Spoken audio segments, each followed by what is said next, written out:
Good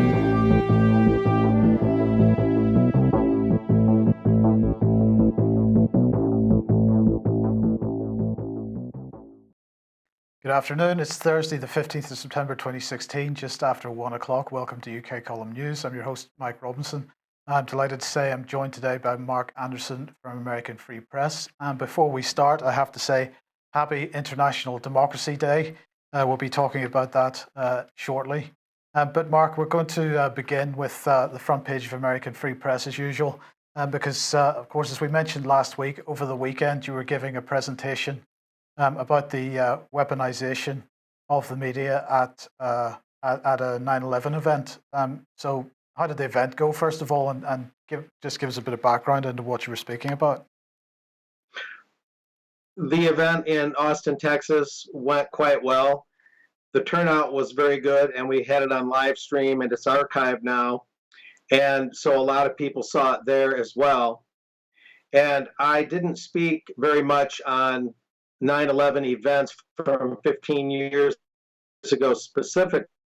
I spoke broadly of the enabling factor in so much of the perfidy and crime and injustices we see, and that's the media, which by omission and commission distorts the informational landscape to such a degree that we don't know what's happening in reality, for one thing, and therefore without the proper prognosis, we cannot solve our problems. And what you're showing on the screen now, Media Censorship Exposed, was something I used as a handout at the 9/11 event in Austin this past Sunday to just give people a flavor for what I was talking about. I also gave them information on the U.S. main media, major media outlets, as we've discussed before, Mike, colluding in the national election pool to sequester and control tightly the vote count in U.S. elections. And all of this is part and parcel of what I'm calling the weaponized media in a book I'm working on. And I know a minute ago you had showed the front page I was referring to. That article was actually from a couple of years ago in AFP, and the cartoon on the front, it shows a U.S. general controlling a pressman, and on the cartoon, the pressman's paper says, "America needs more wars," and it's called the Lapdog Times. That's the name of the newspaper that the little cartoon reporter has there. At any rate, this is from when the Washington Post and the New York Times were colluding with the CIA and the U.S. military to hide the fact that the U.S. had a drone base in Saudi Arabia. And remember, Saudi Arabia is the homeland of where the U.S. accuses the 9/11 hijackers as having come from, that as most of them as having come from Saudi Arabia. At any rate, this was something I shared, and it really kind of whet the appetite of the listeners at the 9/11 event. And so much more could be said, and it also had to do with the major media like the Times and the Post covering up warrantless wiretapping of Americans' communications for 18 months, and the Post concealing which nations served as secret, unlawful CIA torture prison locations. So one might argue that during a war, the press maybe shouldn't reveal everything about its home country's military actions. But on the other hand, this isn't a declared war. This is an illegal international police action like the American government has been engaging in since the Korean War, without a constitutional declaration of war as required by the Constitution. And wiretapping of Americans' communications was involved. And this was a very comprehensive cover-up by the Post and the Times. So I shared this at the 9/11 event, and it was quite a success overall. Good stuff. Well, just want to highlight that you have an article. Can you remind us the headline of that article on the UK Column website about this subject? Oh, yeah. Weaponized media targets dissident thought. Excuse me. Weaponized media targets dissident thought. That's the one that came out in March that's been on the UK Column website. You scroll a little ways down, and that's where I dealt with the Time Life publications, these coffee table magazines that purport to tell Americans that the problem isn't corruption in government or corporations. The problem is people that think there's corruption in government and in corporations. So the dissident thought is seen as the real problem, not the problems that dissidents are pointing to. Yeah, indeed. Okay, well, let's move on then. UK news, and of course the big UK news is that the Hinkley Point C power station has been approved.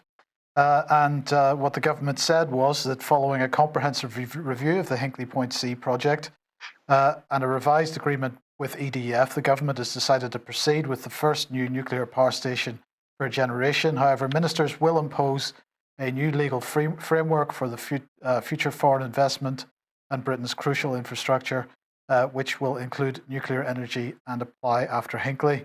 And so what they're saying basically is that there's going to be extra security measures put in place because there'll be foreign workers dealing with crucial infrastructure. Now, what they haven't said, and of course what they're, Mark, not allowed to do, is to impose a requirement that British workers would work on this project. And of course, Britain has a shortfall of qualified British workers to work on a project like this, which is why the Chinese are involved in the first place. It's a Chinese design. But they're saying they're going to put in some extra security measures to make sure that that there's no problems with foreign workers working on crucial infrastructure like this.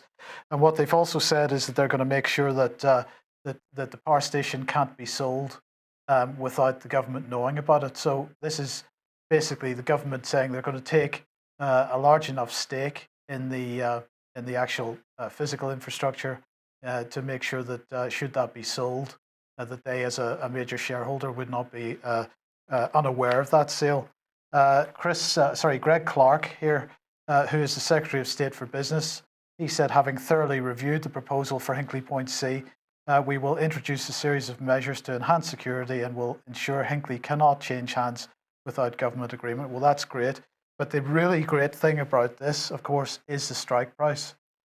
Because what we have here is a strike price of something like £93, £92.50 per megawatt hour of electricity is what EDF will be paid for this for 35 years once it begins generating. That compares to the left-hand bar on the graph there, which is £38.91, which is the current wholesale price of a megawatt hour of electricity on the markets. And so there's a shortfall then between the wholesale price that EDF sells energy at and the strike price that they get paid for that energy at.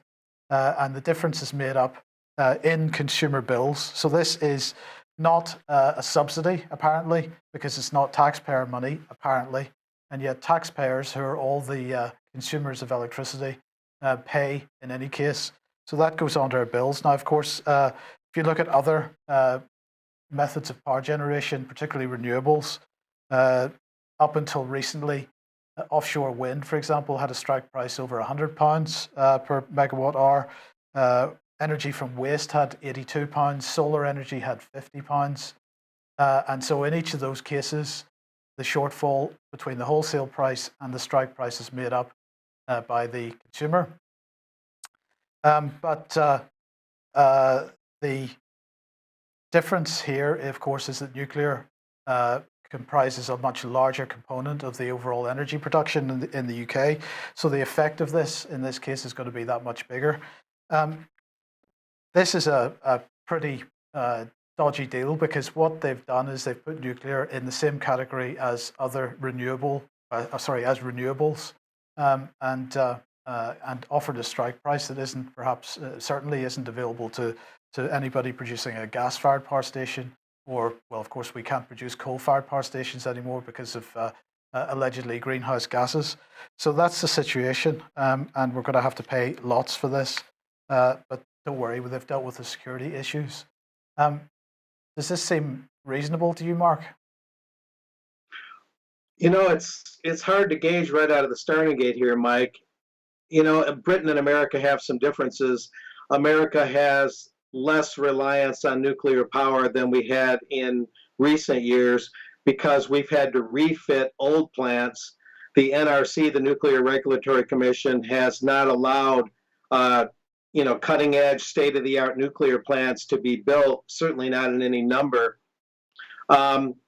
Energy is a racket in and of itself, and people don't really realize that. We talk about the debt-based money system, a number of things. The medical system comes to mind, the prescription drug, the pharmaceutical industry. The energy industry is a big shakedown of the people. And as you indicated, I think an important point to make here is that if they charge you high energy rates, but they don't tax you for subsidies, the energy rates are just another way of getting into your pocket. So they can say they're not subsidizing it, but they're still passing more costs on to the end consumer. That's and I would have to go on. No, we've got a bit of a delay on the line, Mark, which is why we might be talking over each other. You're absolutely right about that, and there was an example last year, where the UK national grid found itself in the position where it didn't have enough energy to meet demand, and they were required to ask for one or two power stations that were on standby to switch themselves on in an emergency, and they ended up paying an order of magnitude greater amount than the wholesale price that day. I think if the wholesale price was £30 per megawatt hour, they ended up paying something well over 120 for that particular incident. And the whole energy market, the way that it's been privatized in this country, is, as you say, an absolute scam. Yes. I only point out that when you look at the research of Nikola Tesla, there is such a thing, really, ultimately, as free or at least very inexpensive energy. And I would imagine, and I've written about and I've talked to experts about, a more decentralized system where communities would have their own small power stations and even individual homes in more rural areas especially, and they would actually sell power back to the grid and get paid a rebate.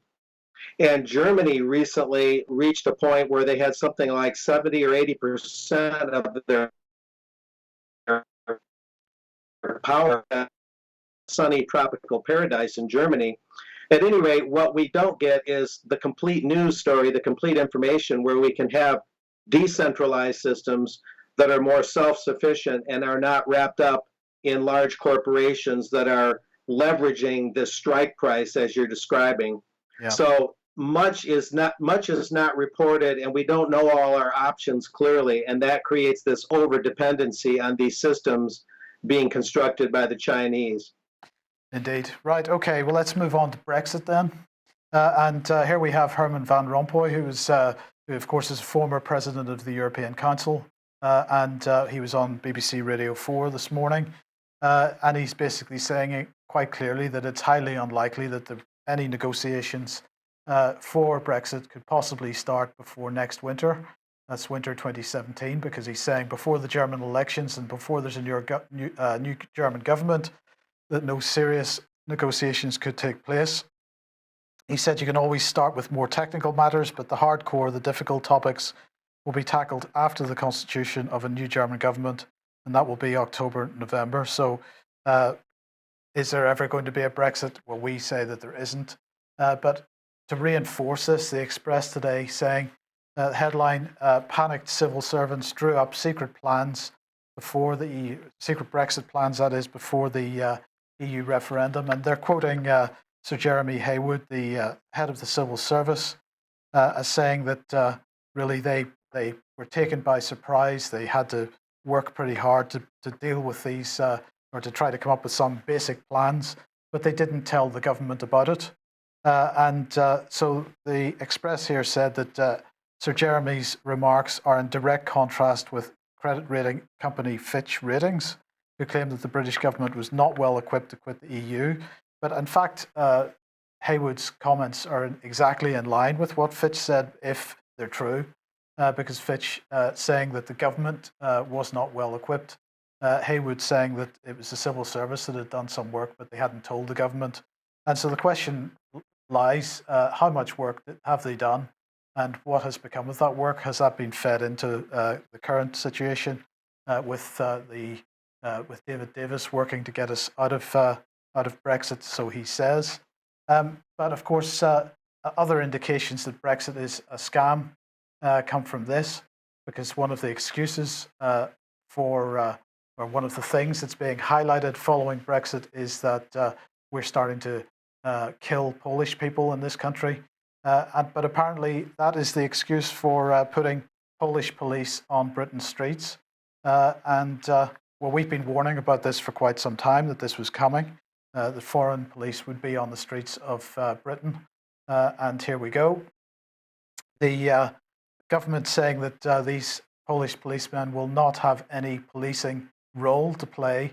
They're there for visibility only, and to, quote, reassure the Polish community. Now, the point that I would make about this is, of course, a number of the, and this comes back to Mark's comments about the weaponization of the media, a number of the press reports about attacks on the Polish community in the last few months since the Brexit result have been lies, in the sense that the attacks took place, but they weren't racist or anti-immigration attacks. These were attacks within the Polish community, and so, you know, there was nothing unusual about them. They were just being highlighted as something in the media, something that they weren't. So this problem between British people and immigrants is being stoked up in the media, Mark, and now we have foreign police on Britain's streets.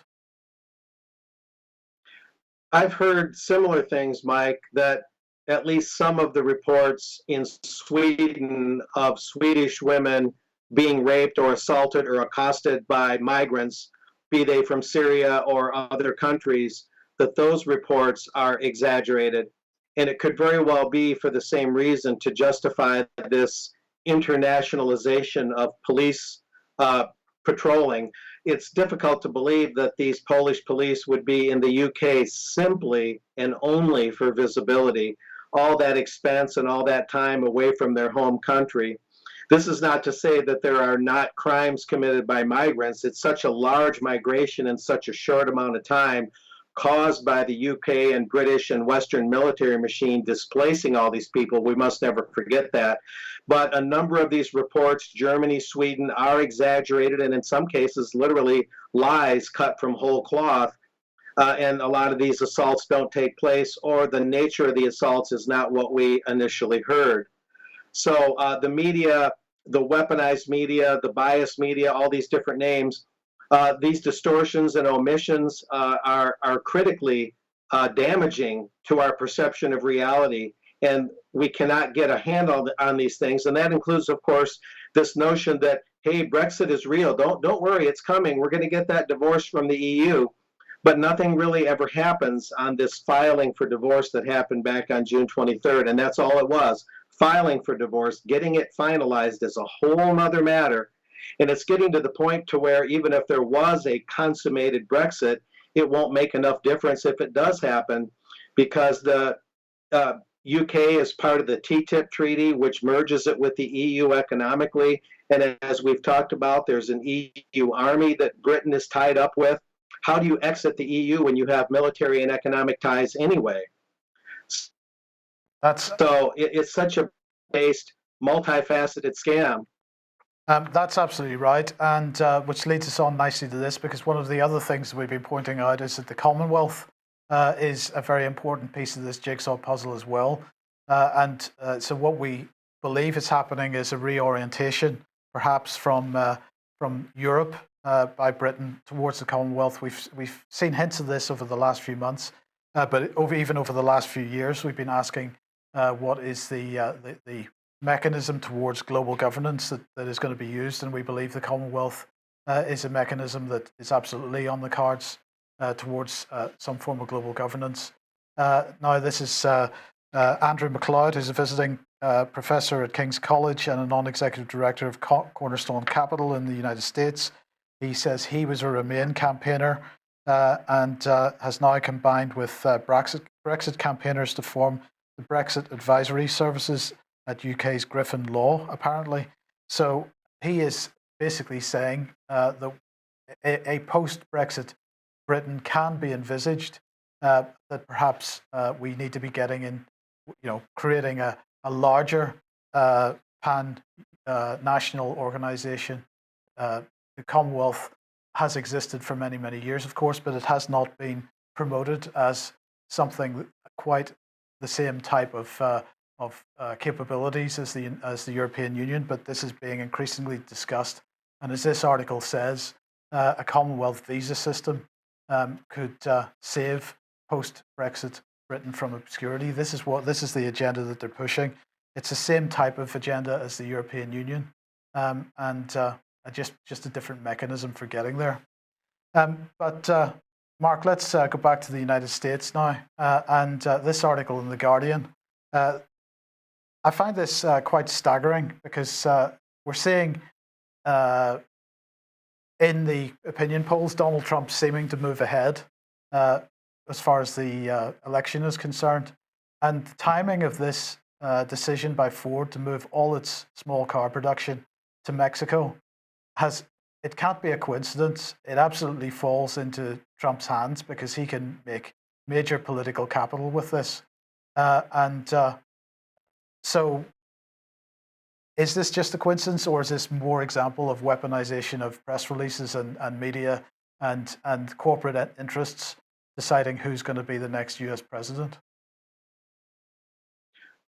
Well, it's hard to say for sure, Mike, exactly where coincidence ends and collusion and perfidy begins. I will say that this works for quite some time. This is part and parcel of the NAFTA treaty, the North American Free Trade Agreement, which is 22 years old this year, that was consummated under Hillary's possible future first man, Bill Clinton, who used to be president. God save us, or God help us if we get another Clinton in the White House. But NAFTA was consummated by Bill Clinton in his early days. And this is an extension of that. This is what NAFTA means. It means to move the manufacturing wherever the cheapest labor is. It's always a race to the bottom. And it is going to be something that Trump, no doubt, can make hay with. He can really exploit this to say, see, look at what I told you. American workers come first.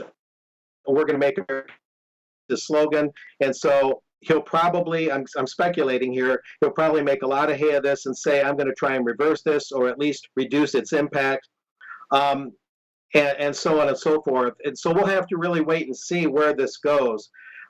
The press will be playing a role here to kind of make it look like Trump has more of an uphill battle than he might have originally perceived in trying to get more manufacturing back to the U.S., perhaps trying to make things look like these are the inexorable tides of history.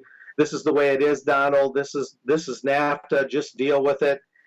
It could be something along those lines. This is pretty fresh. We'll have to see what Mr. Trump says here in the next few days, and I'll be looking very closely at that.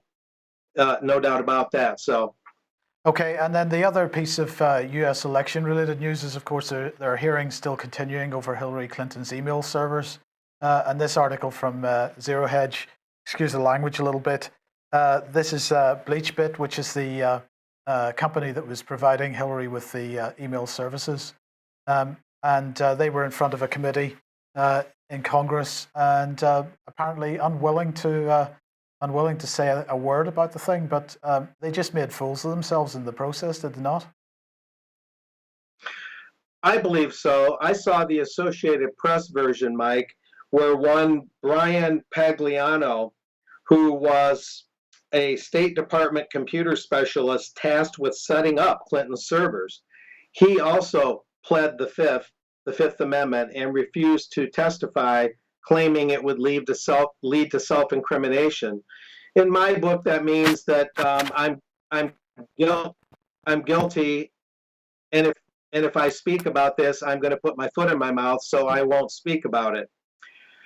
So all told, Mr. Pagliano is tacitly admitting guilt, in my view. That's usually how it is with these things. But one of the problems with the Zero Hedge article and the Associated Press article, they both failed to mention what I recently reported in American Free Press, and they're not making it clear that the idea of these hearings was to compare what Hillary told the U.S. House of Representatives about a year ago, last year, and compare that with what she told the FBI in that closed door testimony. I hope we're having technical issues here too much. At any rate, this is what's being put in the background and being overlooked, is that they're looking to see whether Hillary is guilty of perjury. Again, to compare what she told the FBI recently in the closed door testimony on her email servers, which was taken, by the way, not under oath, with her lawyer present on the weekend, which is really flimsy by itself.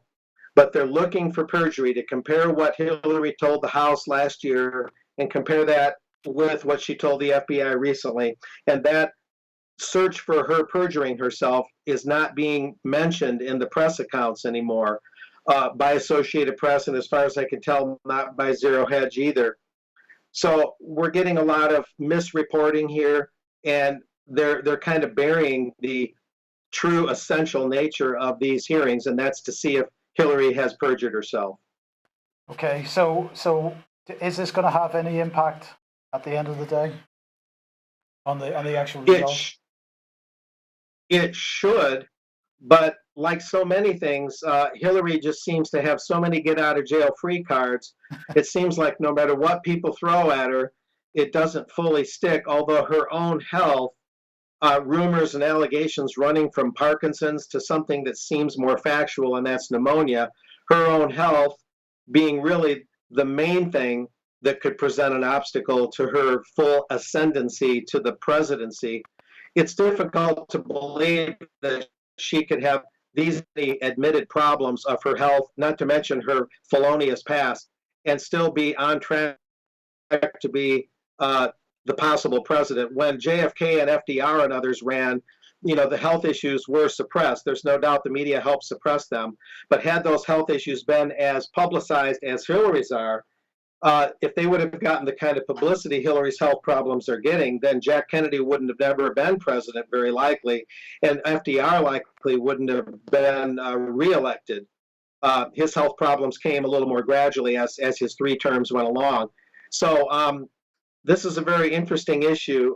The hearings, we should be looking to see whether Hillary perjured herself. That was the original point of these congressional hearings. The press is burying that point. So the outcome is, on International Democracy Day, the outcome doesn't look very promising, although we can hope that the fact that she really did perjure herself would sink in with the American people, and they would make sure that she never enters the White House. Right. Well, speaking of International Democracy Day, here's Baroness Annaly, and she wrote a blog post today. I'm not going to read any of it out. Basically, she's demonstrating in her blog post, however, how important it is, the work of the Foreign and Commonwealth Office, working with various NGOs around the world to promote democracy. I suspect that the type of democracy that she's promoting isn't that exciting to people. And of course, here is an example of democracy in action, because David Cameron must be summoned to Parliament to explain his decision to invade Libya, because the invasion of Libya was absolutely a democratic thing. And the deposing of Gaddafi was extremely democratic. So this is Andrew Rosendahl, who's a member of the committee which criticised Cameron's invasion of Libya and the fact that he did nothing, or at least he completely destroyed the country in the process and did nothing to rebuild afterwards. They're expecting Cameron to come back at the earliest opportunity to explain his actions. It's an interesting dynamic going on in Parliament at the moment on this in this area. But just speaking of Democracy Day in general, of course, this is a United Nations program, and they are using it to push the Agenda 2030 Sustainability Development Goals, which themselves are pretty undemocratic. So let's get on to Ukraine. The United Nations has pushed this out today. The situation in eastern Ukraine is worsening, says this UN report. Released today, describes the deterioration of the human rights situation in eastern Ukraine as a result of escalating hostilities between June and August. and the continued disregard for the protection of civilians by both sides of the conflict. They're saying that 9,640 conflict-related deaths and 22,431 injuries among Ukrainian armed forces, civilians, and members of the armed groups since the conflict began in mid-2014. And they're saying that while the situation has improved since the ceasefire was restored on the 1st of September, the situation along the contact line remains deeply unstable, as demonstrated by the incidents which took place last week. In fact, there's a real risk that a new outbreak of violence could happen at any time. Well, I think that's extremely likely because, well, Boris Johnson is there today. And here he is meeting Poroshenko, and he just looks like a buffoon, Mark. He is an idiot. But what was he there for? Well, they are funding a demining project. So the Foreign Secretary is there yesterday and today to reinforce the UK's support for Ukraine on its continued development since independence. The visit will underline the importance the UK attaches to Ukraine's territorial integrity and progress on reform and tackling corruption. No mention of the war at all, but what did Boris say? He said, "I'm very pleased to visit Ukraine so soon after becoming Foreign Secretary, a clear demonstration of the continuing strong relationship between our two countries. The UK fully supports Ukraine's sovereignty and territorial integrity, including in Crimea." So he's there to incite the tension, I have no doubt. And in order to fund that, of course, they need money. And the IMF has finally, amazing coincidence, all this coming out at the same time, the IMF has approved $1 billion in Ukrainian aid after a long delay. And the press release says that said it has resumed a bailout of war-torn Ukraine, approving a disbursement of $1 billion in aid package that was held up since August 2015. The IMF said on Wednesday its executive board, which represents 189 countries, had met and approved the resumption. The lending is intended to support Kiev's economic recovery program. Well, we know where this type of aid funding goes to in Syria, so let's just wait and see. But it looks very much like with the UN report, Boris Johnson's visit, and this large amount of money heading to Ukraine, that Ukraine could be being restarted as a new front against Russia, a resurgence as a front against Russia. Any thoughts, Mark? Absolutely, Mike. One need only think back to Victoria Nuland, who operated under Hillary Clinton as well. And she, of course, was the one that was instrumental in overthrowing Yanukovych in early 2014 to bring in the Petro Poroshenko regime, which has Zionist undercurrents and certainly is extremely anti-Russian and anti-Ukrainian, because grassroots Ukraine was generally aligned with the modern Russia under Putin. I'm not saying Putin's an angel, but the actual sovereignty of Ukraine is being trod underfoot by Poroshenko, and in association with the UK through Boris Johnson now being Foreign Secretary. That sounds to me, just an opinion, like his reward for being a fake Brexiter. And what's with the haircut? We'll leave that for another conversation. Well, Mark, you and I can't really comment here because maybe if we had some, we might wear it the same way. I don't know. I wouldn't try and look like the fifth Beatle or the guy in the Beach Boys that never made the cut. But humor aside, we got to have a little humor for Democracy Day here. This is a grand distortion, again, by the weaponized media, where Poroshenko is this great Democrat. We'll ignore the fact that George Soros' money and his organizations were involved in installing Poroshenko, in knocking out the former Russian-leaning regime, which is where Ukrainian sovereignty left out the door when he left. This doesn't mean, again, that the former regime was spotless. But this is a very tense situation when you look at it in conjunction with NATO exercises right on the Russian border, right next to it.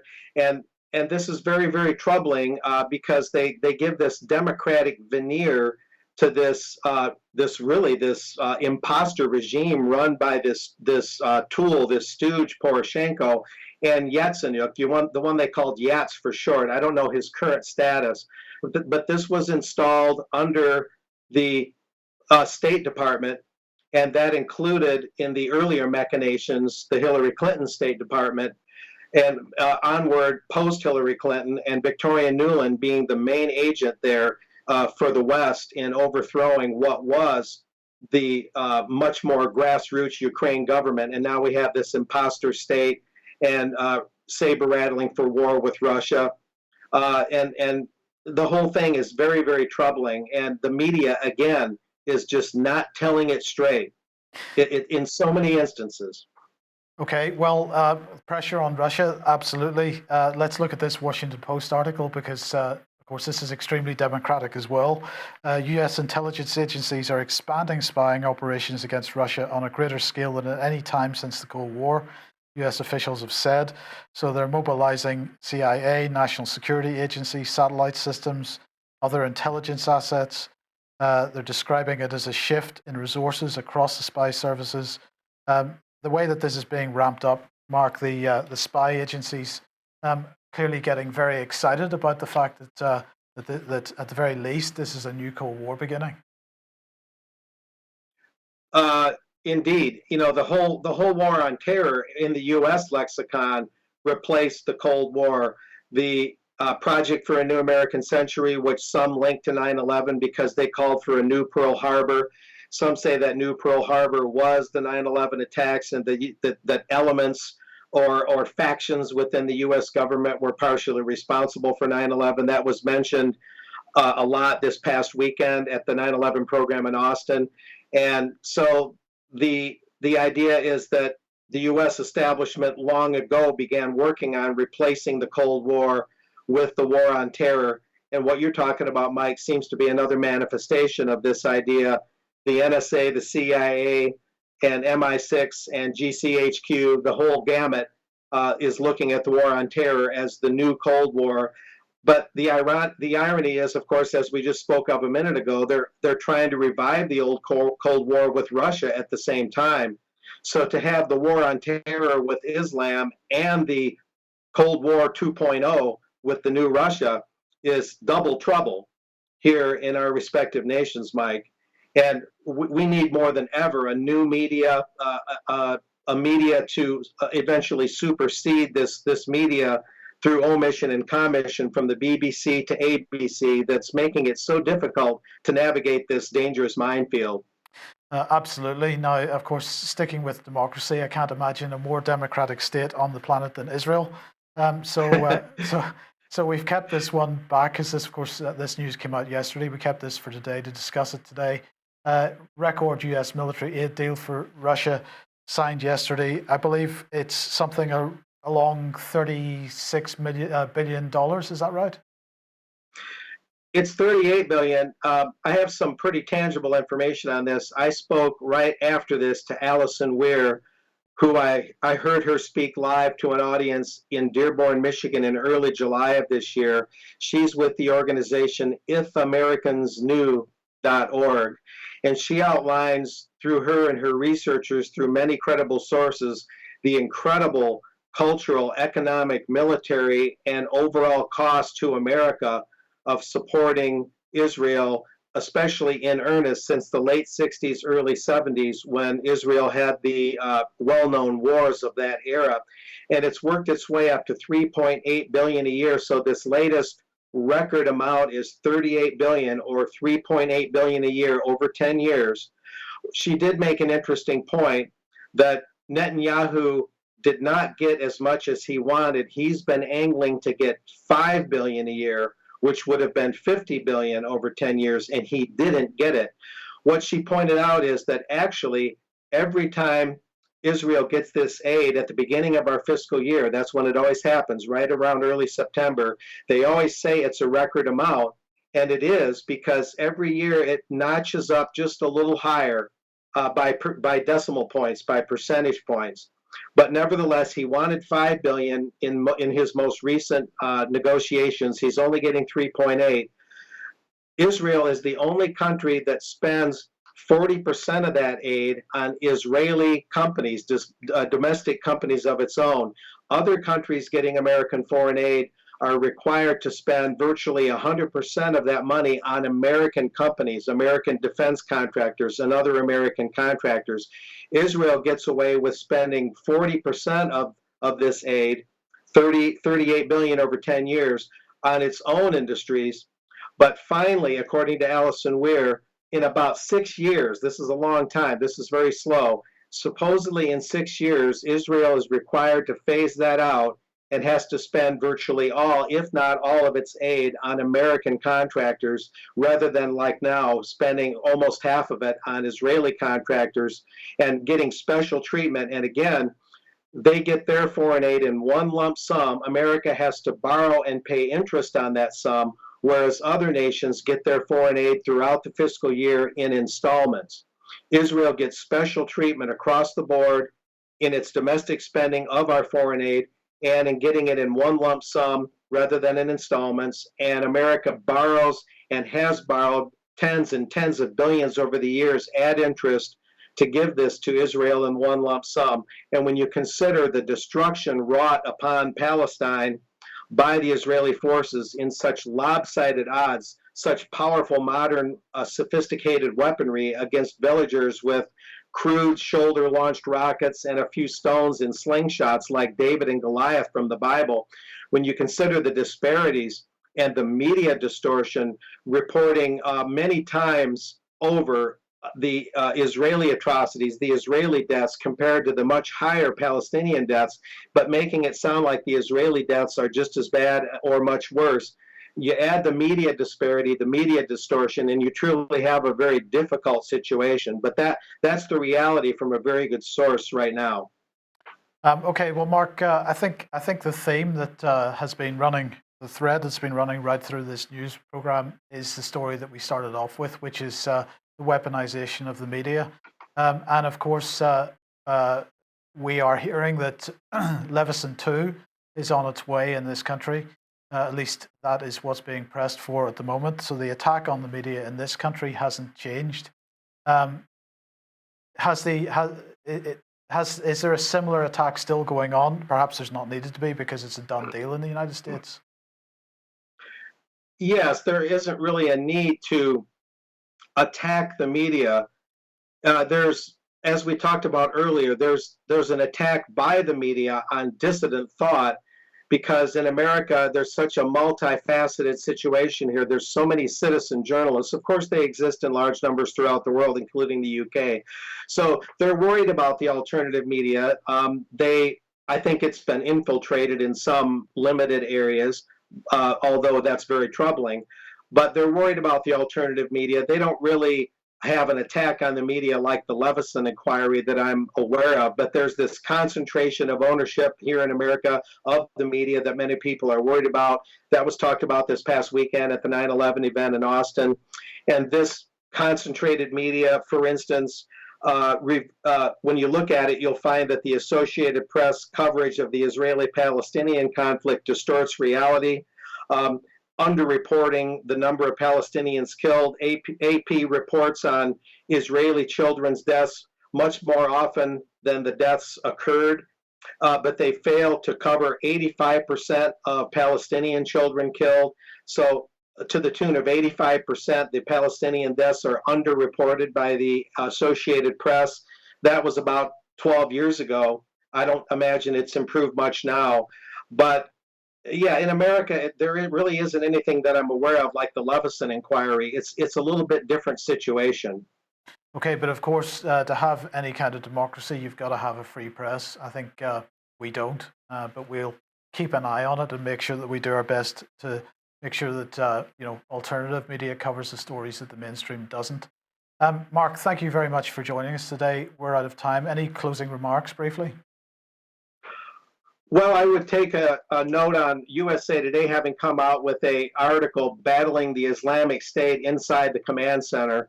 And it's a very dry recitation of how the U.S. military chooses drone targets. It's depressing in its clinical and surgical language. There's no talk about the moral dimension really, other than what I think are lies and exaggerations trying to get civilian casualties to zero, which I don't think is realistic at all. So the media, instead of really trying to see if these wars are legal, really looking at the moral dimensions, is now reducing this to a matter of analyzing the technique of the military. And this eventually could lead to automated warfare, as we've spoken of, where computers would assess threats and actually launch drones automatically with very little human input. This has already been talked about in war colleges and in studies written for the military, where we would have automated warfare. And we've even had talks about automated journalism, where reporters wouldn't write stories, where computers would write some of the stories. So we really have to, as the independent media that we are, Mike, we really have to look at these trends and sound the alarm. So that's what we're doing today, and that's what we'll keep doing. Okay, Mark, thank you very much for joining us. Thanks to all of you for joining us as well. We'll be back at the same time, 1 p.m. tomorrow. Brian will be back in the studio. We'll see you then. Thank you very much. Bye-bye.